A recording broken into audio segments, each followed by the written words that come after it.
Hello mga ading, magluto tayo ng paksiw na isda.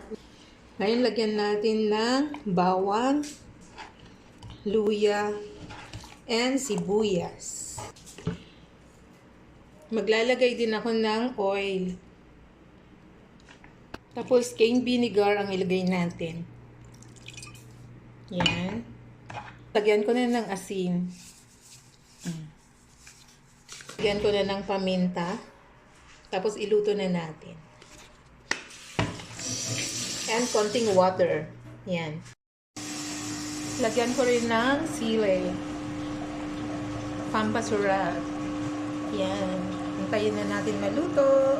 Hello mga ading. Luto na ang ating paksiw. Kain tayo. Keep safe everyone.